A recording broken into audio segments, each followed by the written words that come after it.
నటుడు విజయ్ దేవరకొండ బెట్టింగ్ యాప్లకు సంబంధించి ఇవాళ ఈడీ విచారణకు హాజరు కాబోతున్నారు.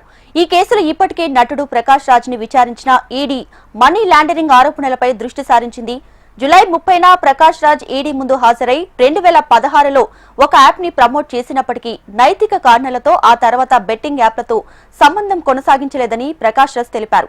ఇక ఈ కేసులో రానా దగ్గుపాటి ఆగస్టు 11న, మంచు లక్ష్మి ఆగస్టు 13న విచారణకు హాజరు కావాలని ఈడీ నోటీసులు జారీ చేసింది. ఈ నేపథ్యంలో విజయ్ దేవరకొండను కూడా మనీ లాండరింగ్ కోణంలో ప్రశ్నించబోతుంది ఈడీ. ఈ కేసులో 29 మంది సెలబ్రిటీలపై దృష్టి సారించారు ఎన్ఫోర్స్మెంట్ అధికారులు. విజయ్ దేవరకొండ 823 అనే స్కిల్ బేస్డ్ గేమింగ్ ప్లాట్ఫామ్ కి బ్రాండ్ అంబాసిడర్ గా పనిచేశారని, అయితే అది చట్ట విరుద్ధమైన బెట్టింగ్ కాదని ఆయన బృందం స్పష్టం చేసింది. సుప్రీంకోర్టు రమ్మీని స్కిల్ ఆధారిత గేమ్ గా గుర్తించిందని, గ్యాంబ్లింగ్ కి భిన్నమని వారు వాదించారు. అయినప్పటికీ ఈడీ ఈ ప్రమోషన్ల ద్వారా జరిగిన ఆర్థిక లావాదేవీలను, పారితోషికాలను, కమిషన్లను లోతుగా పరిశీలిస్తుంది.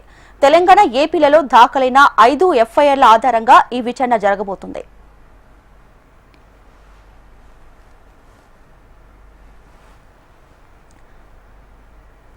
రైట్గా బెట్టింగ్ యాప్ కి సంబంధించి సినీ నటుడు విజయ్ దేవరకొండ ఈ రోజు ఈడీ విచారణకు హాజరు కాబోతున్నారు. దీనికి సంబంధించి పూర్తి సమాచారంతో హైదరాబాద్ బ్యూరో చీఫ్ రమణ సిద్ధంగా ఉన్నారు. రమణ, దీపిక, బెట్టింగ్ యాప్స్ అంటే ఇప్పుడు మనం జాతీయ వ్యాప్తంగా, దేశవ్యాప్తంగా కూడా దాని గురించి ఏ విధంగా చర్చించుకుంటామో తెలుసు.